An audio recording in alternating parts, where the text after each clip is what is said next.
Ladies, welcome back. I know I lied. Do you remember last video when I did that cold open and I was like, next time you see me, I'm gonna look better. And here I am lying. I'm in the same outfit. I wanted to give us a pep talk, right? Before we go into like further videos of like advice about Taylor Swift's engagement. I'm sorry, I probably should have started with that. You're like, what is this video even about? She's just diving right in.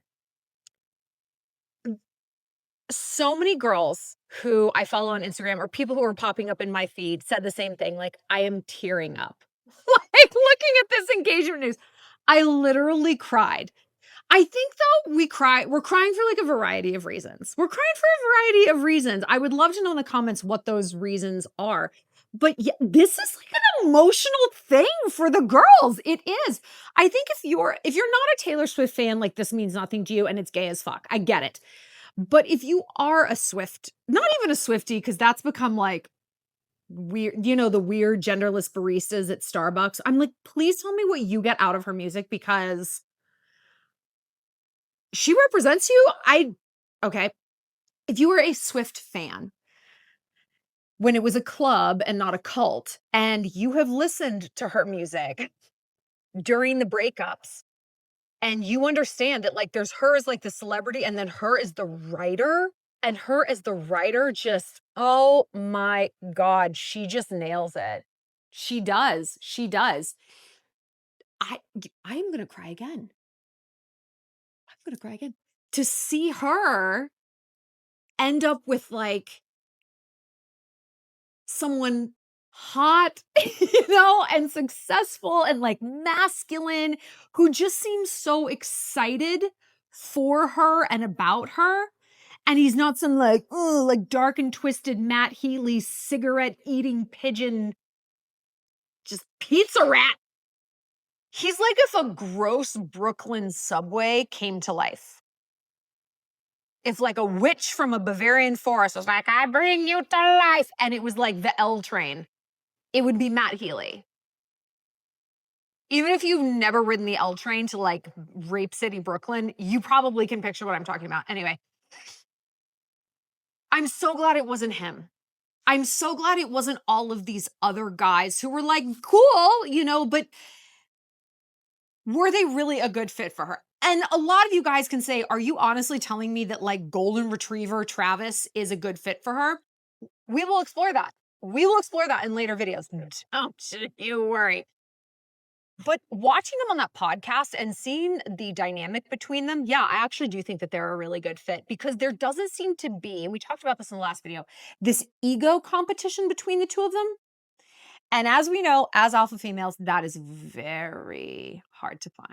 That can be tough. That can be a tough thing. You're not competing against your boyfriend. You genuinely want him to do well. But when push comes to shove, you don't know that he feels the same way. There's undercutting statements. There's bad vibes. You can feel it. You can smell it. And if you try to call it out, you sound crazy, which is part of the whole problem, right? So the pep talk today is how to not lose hope. Because Taylor didn't. And what is she on? Album 12, 13? It's 13, her and her 13 thing all the time. That's a lot of songs about guys. And they're all about guys. They're all about guys. I think one was about like a cat or so. I don't know. They're all about guys. And even the one album, what was it? Folklore that she wrote during COVID that's like imaginative and it's about like characters. They're still about guy and girl dynamics that she knows very well. She wasn't like asking ChatGPT, like, how does it feel when the guy does it? She fucking knows. Like she's lived all of this. I say this because Taylor could have given up a very long time ago. A very long time ago. So many breakups, so much heartache, so much humiliation. I mean, what I feel when I have a relationship go belly up, maybe part of this is because I'm a YouTuber or whatever, but I think also just because I'm a girl in the world, and I know you're going to understand this, humiliation is like the dominant emotion. Obviously, this is the emotion on top of just the foundation of sadness. But right after that is humiliation. Because if you have been single for any length of time, you are the fucking punchline in your friend group. Are you not? And you are, now it's stiff. Oh, yeah. Oh, that's bad. You are the entertainment. You are the court jester that arrives at the party with all your married friends sitting at the table. So, what's going on with guys? Oh my God, that breakup. Oh, read the texts. You're the entertainment. And you're like, well, I guess I'm glad someone's taking an interest in my life, but this is actually my life. Like this is my heart. This is my future. These are the fears I have at night when I'm laying there alone and when I'm waking up alone and when I'm moving through the world seeing people who are not alone. So I'm so glad that this is funny to you. I'm glad that I'm a clown in this circus that I've found myself inadvertently. It is very easy to give up. And I had one of my good friends, Janelle, hi boo. We're about to head to the south of France for a Shallon Lester getaway. Janelle is our wonderful photographer. We were on some trip last year and I had just there was some breakup or some heartache and I was like, "Ugh." And she's like, "What I admire about you is that you keep going. You you grieve and you cry and you put yourself back out there." I'm like, "Oh, do you? Oh, you admire that?" Fucking joke. I actually don't know that I admire that about myself. I think it's jokes. I think it's jokes. And she's like, "No, no, no, no, no, no, no. So many of my friends just give up. They get a bad heartbreak and it's like, that's it. That's it." And when they put themselves out there, it's like, it's just the tiniest little like peek out into the world. And then something goes wrong. They go on a one Tinder date, one setup. They don't like the guy's shirt. They're like, I can't do this. And they're back in their cave. They're back in their cave. And I go back to that, when I go through heartbreaks or just the ups and downs of relationships, I'm like, at least I'm trying. At least I'm trying because think about it. Think about it. What other category of life would it be a good thing for you to just be giving up? Like if you got fired from a job, it's like, oh, well, Melissa just never applied for another job again. You do be having to work. Like you can't do that. What do we think about people who are like, well, I went to the gym once and it didn't work? You'd be like, what do you mean it didn't work? You have to keep going. Like this is the thing, you have to keep going. Well, I tried to make a friend once. I talked to some girl in line at Target at self-checkout and she didn't want to be my best friend right then, so I'm not making friends. Like you would clock that as being wildly entitled, first of all, completely out of touch with realistic investment and return on investment and outcomes, and also really, really cowardly. If we're getting down to it, you would clock that as just chicken shit behavior. And so I want us to look at dating and relationships through that same lens. And it's tough because we don't go to a dinner party as the girl who's looking for a job. And if someone's like, so where have you applied? Like, oh, Price Waterhouse and Morgan Stanley and Goldman Sachs and da, da, da. Haven't gotten any callbacks. You wouldn't think or assume or hear anyone at that table be like, oh, maybe just stop. Maybe just like go on unemployment or like dig a hole in the ground and just put yourself in it. Cause this is like, oh, sweetie, this is just probably not going to happen for you, huh? You're just never going to find another job. Obviously, no one would say that, but you wouldn't even assume that they would. Do you know what I mean? You wouldn't even like hear that in your like catastrophe rehearsals in your mind. You wouldn't hear that. And you wouldn't want to say that to someone else unless what someone was like looking for, say in a job department, that they were wildly unqualified for. I don't know. NASA just won't hire me to be an astronaut. Like, well, you work at a tire store, so. And so the question is, why are you telling yourself that that's what people are thinking or saying or telling yourself about love, it's just never going to happen for you. You have to stop, right? Why are you telling yourself that?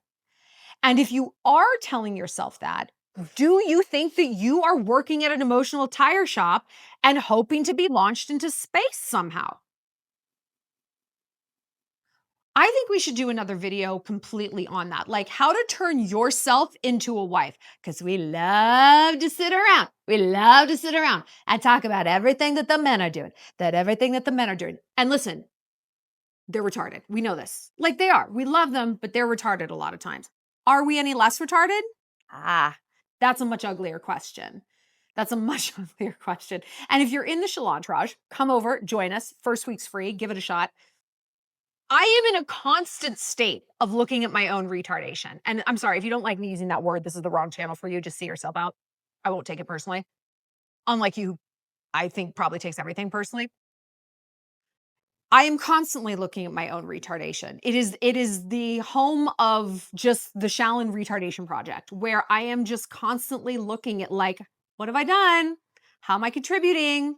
What am I triggered by? What's really going on here? How can I do this better? How can I do that better? And it is gross. It's gross work, kind of. But we'll do a whole different video on that. How to unretard yourself. Okay. But for now, we're talking hope. We're talking hope. Let's go back to this job example, because sometimes when we're really down bad, you said it's a Taylor Swift punch. You see what I did? When we are just in the dumpies about love or about anything, and we just kind of feel like we're in this swirling mess of emotions, I always say this, copy paste. Copy and paste the dynamic into a different set of logistics. And so much of the time, like it becomes a lot clearer. And if we can let's forget we're talking about love and let's pretend we're talking about jobs. You would never feel stupid for continuing to look for a job because you need a job. And that I think is what trips us up. A lot of people are like, well, exactly. I need a job. I don't need a man. I don't need a man. I'm going to call baby bullshit on this. I'm going to call petite shenanigans. Of course you don't.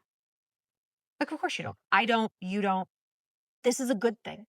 This is a good thing because if you genuinely feel this way, that means you are whole and happy and all in love with yourself. That's a beautiful, wonderful thing. Ironically, that is the thing that will make you the most magnetic to the opposite sex.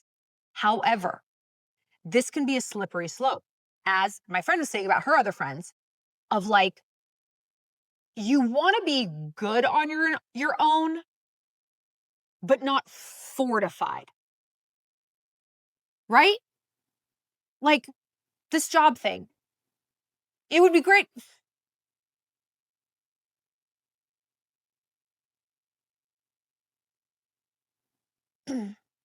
Because really, who wants to be completely alone for their entire life? We are looking at alone versus being with a toxic piece of shit man, right? But what if the opposite of alone was not toxic relationship? Because how about we just take that off the table as an option, full stop? What if that is never an eventuality? Because we trust ourselves to get the fuck out when we see toxicity on the wall. So what if this worst case scenario is actually never going to transpire? Because we have decided we are no longer engaging in that. You know what I mean?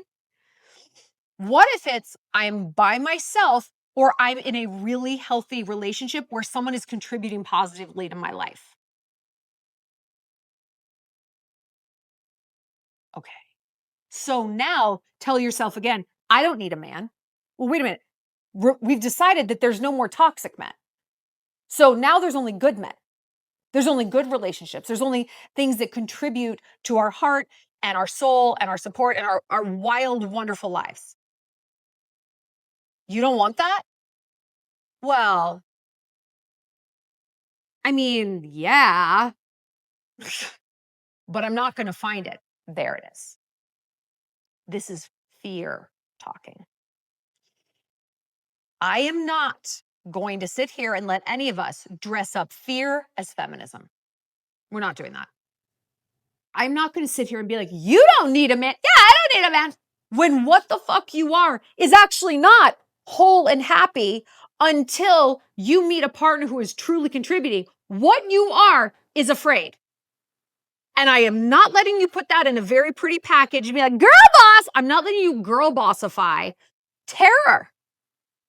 Because what that terror is, it is a lack of trust.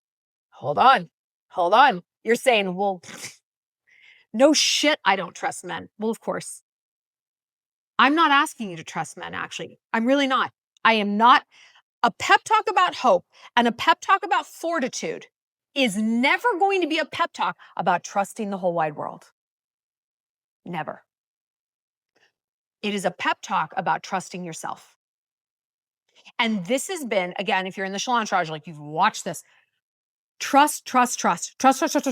I wear it on a bracelet that Laura St. John gave me. Trust. It is on so many things in my house.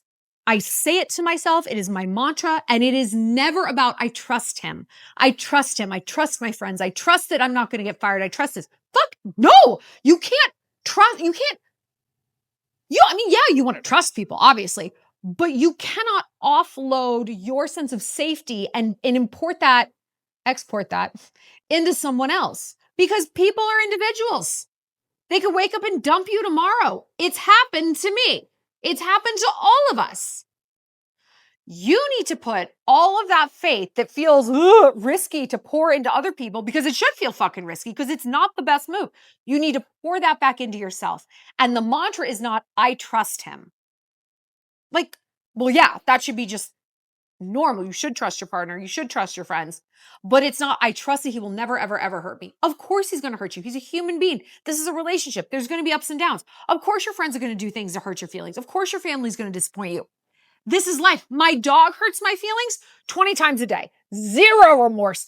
I have a 4-legged sociopath in my house. And he's probably like, I have a 2-legged sociopath in mine. We're a good team. It is, I trust myself. I trust myself throughout this entire process. I trust myself to pick an effective, like a good person. I trust myself to look at red flags. Why? How does that happen? That happens when you spend time with yourself and you genuinely are good. You're good. Your life is great. My life, when I'm single or when I'm in a relationship, I'm not going to say they're not any different because they are, but it's not like I'm alive now. I'm a person. I matter. I fucking mattered with or without a man. That's not an easy place to get to all the time. It's not, you don't just snap your fingers and it happens. You become good like that by spending a lot of time with yourself and truly learning to enjoy your own company and sitting with like the boredom, like the terror boredom, the loneliness, and just realizing any emotion that comes up within myself is actually not going to kill me. That's like the good news and the bad news, because sometimes you're like, I really wish it just would. I really wish it just would, because I don't want to keep on living with these feelings. Yeah, I know. The good news and the bad news is that it won't. But then you realize, okay, that lonely night, that FOMO, that horniness when I was ovulating, it passed. This too shall pass. Did I love it? No. Do I want to go through it again? No. Do I still remember how it felt? Yeah. But did I die? No. And so now when I go on that date and I'm like, not a fit. I'm not twisting myself and my standards into some bizarre, pathetic pick-me pretzel because I got to hold on to him. I don't.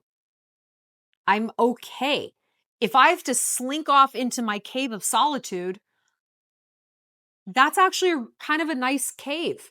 It's full of my favorite things. My routine feeds my soul. I have people in my life, in my cave, that make it a really beautiful place. I have hobbies. I have goals. I have vision boards. I have comfy blankets. I have big, dumb beanbag chairs and silly gold furnishings.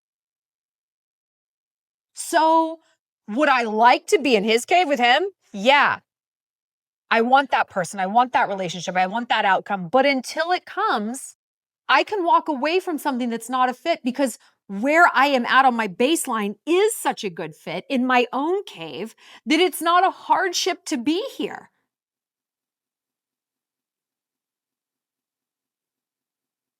And that, again, that doesn't happen overnight.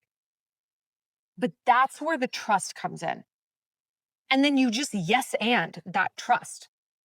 Okay, we've had a few great dates, but if something comes up that I'm like, ooh, this is probably a bad long-term fit, I am still okay to walk away. Or even you're super in love with someone and something really comes out of nowhere. Is it going to break your heart? Yeah, but it's not going to kill you. It's not going to kill you. And you are going to get up again. This is the other thing about hope. I'm a very data-driven person. I am. I love logic. I love data. We know this. Like, I'm a lover girl, but I'm a data bitch. I do not understand where or when we all started to tell ourselves that where we are now is as far as we're ever going to go. You did not come this far to only come this far. That is one of my favorite mantras that I say to myself over and over again. I say it to you guys. I say it to my friends. You didn't come this far to only come this far. You didn't do all this work. It's like, well, this is where it ends. I don't know. You didn't go through relationships and trials and tribulations and like, well, she's never having sex again. She's just not. She's never getting laid. She's never falling in love. She's never getting another job. She's never going to get in shape. She tried. Hey, it didn't work out. Bye. Do you honestly believe, honestly, that this last relationship that went belly up was your last chance?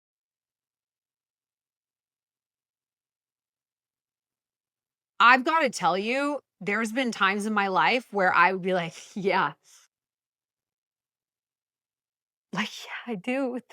Like, I get upset even thinking about it. Why am I crying in every fucking video? But I was like, oh, that was. I really kind of think that might have been. And I would look at my age or my location or what I do for a living. I mean, a million things. You know, your fear brain pulls shit out of absolutely nowhere. And look at this dog toy you have in your house. You think someone's going to love you when you have this kind of dog toy? Like, it's just everything. Everything. Like, oh, those earrings? Someone's going to love someone who wears those earrings? The fear brain is just bottomless. She's going to come up with a million reasons why you will die alone. She will. She will come up with a million. And you're going to be like, I think you're right. I think you're right, dude. Let me tell you something. A lot of my mom's friends are single. And like some of them have were like divorced a long time ago, like a bad divorce or, you know, whatever, but for they are single. They all of the ones who are single, please hear me, are single by choice. And not like fake choice, like, ooh, they'd love a partner. I mean, motherfucking choice. Like, they will not speak to men. They will not even get set up. Like, they pick this singleness hardcore and they pick it every day. By contrast, by contrast, there's women whose husbands of like 40 years died. 6 months later, they're moving and grooving. They're meeting guys. What is my point? Not just to spill my mom's friend's business. They're like, what? But to show you, and what I always took from that is like, no one ends up alone unless they want to. Truly, truly. Even if your husband dies, even if there's a messy divorce, if you want a partner, you will find one. I do not know anyone that has tried and truly never found someone. Hold on though, we need to define some terms. It's like, well, I am trying. My friend, she tried. Hold on. Several of my friends have had babies on their own, like totally on their own, sperm donor. I wouldn't say that they tried. I'm just shooting you all the way straight. Like, I'm trying. I'm trying. And I will ask my friends, like, do you think I'm like actually doing the right things to try to like find love and a partnership and a stable relationship? And they're like, yes, yes, you are. You are. One of my friends, she's like, you get an A plus in the try department. The try department is also the fucking cringe lord department. Like we said, it's like, here we go again. So humiliated. At least I learn. Every time something fails, I've learned something from it. We love our Nelson Mandela quote, I never lose. I win or I learn. The people aren't trying, they're not learning. And they're not winning. They're not winning. They're just living in a fear state. And when I look at my friends who have like, I won't say ended up because life is long, but like they've made major life decisions like having a baby on their own. No, no, they weren't trying. They weren't legitimately putting themselves out there. They weren't giving people a shot on dating app. They were never asking to be set up. And if they were, they no, they wouldn't do it. Very picky, but like in a way that was obviously fear-based. Like what are those shoes? You know they come off, right? All of his clothes does. He's not a Mr. Potato Head. They don't go to therapy. And if they do, it's like, it's just masturbatory. Therapy is an amazing finishing school for very toxic people because they feel they get to say, I'm in therapy, and they get to look like they're doing something useful with their life, but they're not. Therapy is only as good as what you disclose, and also as good as a therapist. We've also been discussing this in the Shallontrage, that I don't blame people for saying like ChatGPT is a better therapist than a therapist because daddy's here to work for you. I call my daddy. But yeah, the people who end up alone, they're not actually trying. Any of their tries are very performative. There's no true introspection. There's no, hey, I might actually be part of my own problem. Yeah, again, men are retarded. We know this. So am I, though. Like, here's all the ways I'm retarded. Here's what I can do. I can't change men. I can change myself. And again, this goes back to the trust. Make my cave as beautiful as possible so that when a retarded man comes along, I don't even notice him.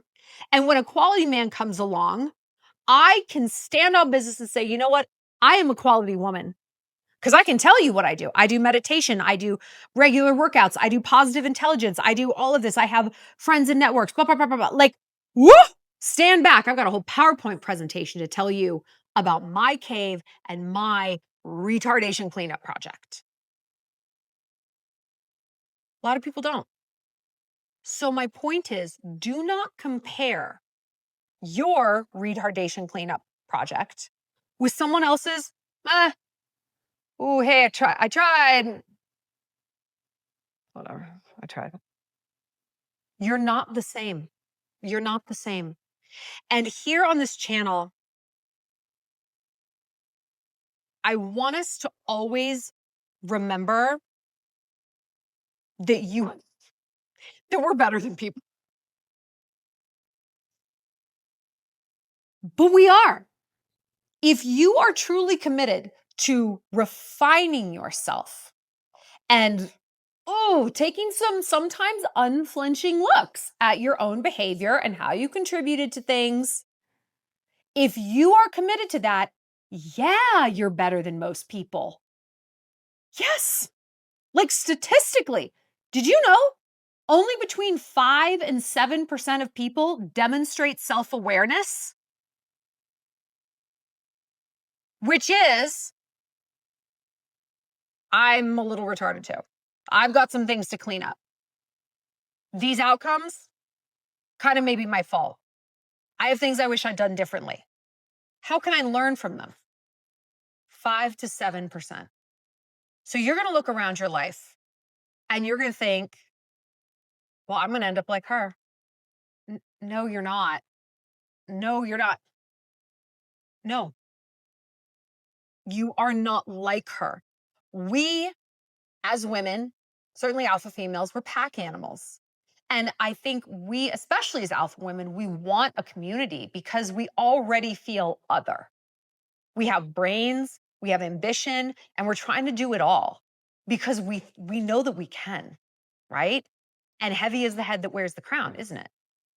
And we really desperately want that camaraderie in that community. This is why I started the Shallontrage. I built it for you. Literally, you just have to walk in. That's all you have to do. But because we want that, we're going to look around and we're going to try to see ourselves in other people. And that means we're going to do more comparing than your average pigeon. They're like, oh, I don't know, we all look the same.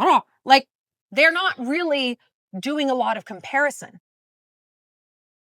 And so because you're going to be looking to see your ambition and your intelligence and your diversity and your dynamism and all of this stuff mirrored in other people, you are going to feel disappointed by comparison more often than not. Because you're going to look around and you're not going to see yourself. And then what's going to creep in is the pigeon tribal mentality of, well, maybe there's something wrong with me. I mean, yeah, there probably is. There's something wrong with all of us, but it isn't this. So how does this tie into hope? You know how they say comparison is the thief of joy? Not if you're better than everybody else.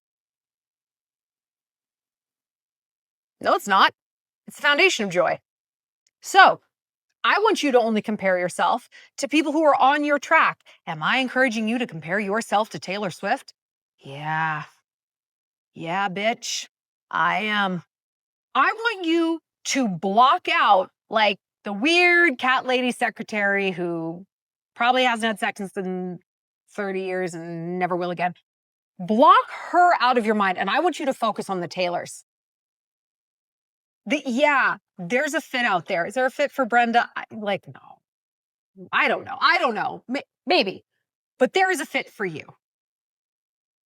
You are allowed to compare if what your brain spits out is, I'm doing all right. Hell yeah. I love it. Love that for you. You will not end up alone unless you want to. And it is not a one decision kind of thing. It is day to day, every single day. And it's not, well, I'm not on dating apps. And like Shallon said, like, I don't want to be set up either. So I guess I'm going to end up alone. No, that's part of it. That's part of it.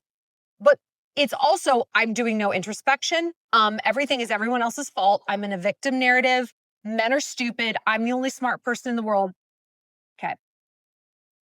That is in fact pathological. And I bet if you look at people who are living like that, there's problems in all aspects of their life. They're not just single in terms of dating. They're probably single in a lot of ways. Maybe their career's not going so well. Or their friendships, they might have a lot of friends. They have deep, meaningful connections. Maybe not. It's a pathology. Again, that is not who you are. If you want to find love, and if you are, as backwards as it sounds, not like just constantly looking for boys, but you have to like be on the lookout. You have to keep your head on a swivel. That's just logic. But you are in your cave, beautifying your cave, and then you're popping your head out of your cave and you're going on some dates and you're going and joining a church group or getting on the apps or letting people set you up or whatever it is. But then you are back in your cave, making sure you like it there. I swear to God, you will find someone. You did not come this far to only come this far, girl. I promise you. Taking this back to the job hunting metaphor that I'm just beating to death. Would you tell that to someone? Well, I guess you're probably never going to get hired again. That job that clearly didn't value you or pay you enough. Yeah, they didn't value you as evidenced by the fact that they fired you and they didn't listen to your ideas and they overworked you. You will never replicate that again. What? What? You're never going to replicate the thing that wasn't fulfilling to you? I mean, I hope so. I fucking hope so. Yes, that's an amazing outcome. I want you to put a spin on that. You're never going to find anyone like me. That's rather the point. Promise? I'm going to find someone better than you. I'm going to find a job that's better than this. And if I look back at my life, the jobs that I did lose, the houses that I moved out of, the vacations that I took, where I'm like, I'm never going to have this again. I was right. I got something better. I got a bigger house. I got cooler vacations. I got better jobs. And it's really hard to take that data and copy paste it into love. It just is. I totally get it. There's much more of yourself tied into dating. There is a vacation or an apartment or even a job. But I promise you, looking at this, if you cannot get your heart around this, get your head around it. There is no way that that logical pattern repeats itself over and over and over again of I'm always leveling up. I'm always doing better. I'm always learning. And that learning is always going to be growth. It's always going to make me sharper and shinier and better and more magnetic. Always. You cannot say that that's true in terms of cutting off toxic friends. That's true in terms of leaving jobs that weren't fulfilling. That's true of leaving a small town and moving to a dream city. Yeah, that's true there. Not true with love. It's not true with love. Bitch, that's not how logic works. You do not get to redefine the baseline functionality of logic in this one category. That is your fear brain talking. And just clock how powerful that stupid bitch is. She is trying to rewrite the rules of logic itself to tell you you're going to die alone? No. No. I will not have it. Not on my watch. Not on my watch. And if we look at Taylor, I don't know if you have an exhaustive list of her exes at constant the foreground of your mind as I do. She's dated some hot dudes. Jake Gyllenhaal, Connor Kennedy, Harry Styles, Joe Al. Nobody cares. Some big shoes to fill. Who's going to be cooler than a Kennedy? Who's going to be sexier than Harry Styles? I don't know. I'd actually take 30 minutes in the closet with Travis Kelce. He looks like he does the Wall Street jackhammer. Do you know what I mean? But I like that. Like that. I'm into it, okay? Like there's a hand for every glove. There's a hand for every job. I think it would be easy to look at Taylor and be like, it's just never going to happen. Like, who's going to top these people? Who's going to top these people? She's never going to find a guy like that. That is actually the point. No, she's never going to find an out of control rock star who wears dresses. No, she's never going to find this hipster doofus pretentious fucking actor. No, she's never going to find a Kennedy who also maybe hooks up with guys. Yeah, there's that. There's that people don't know what. She's going to find something better. She's going to find something better.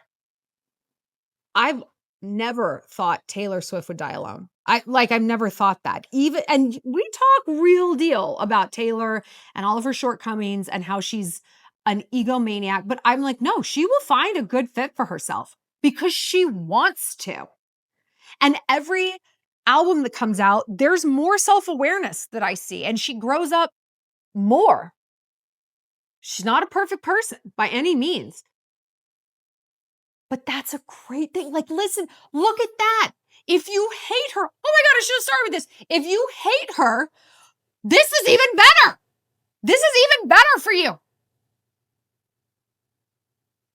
Someone who's psychotic, if you think that's what she is, has found a happy, healthy relationship.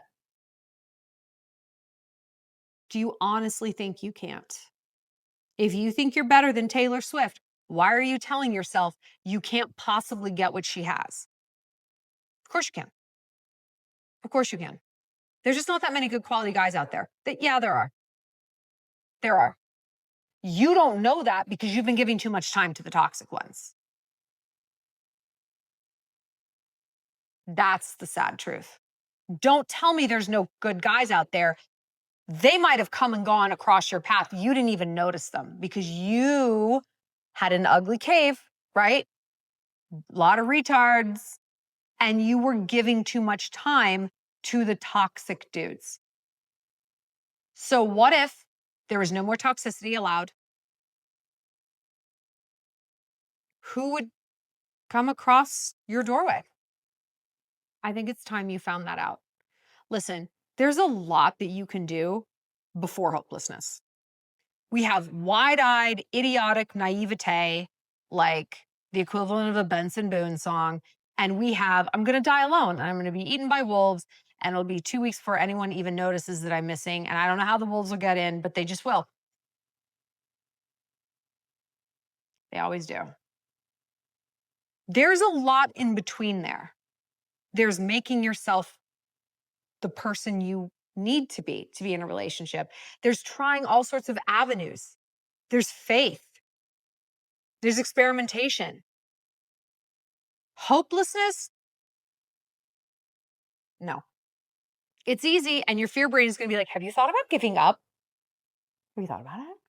We've thought about it. We think you should. Yeah, we should think about giving up. No, but that's not what you're going to do. Not yet. I'll let you know. Like if there's a day when it's like, guess what? We're all fucking giving up together. I will let you know. I will set an alarm in my phone and we will talk about it. Until then, no, you're not allowed. I'm sorry.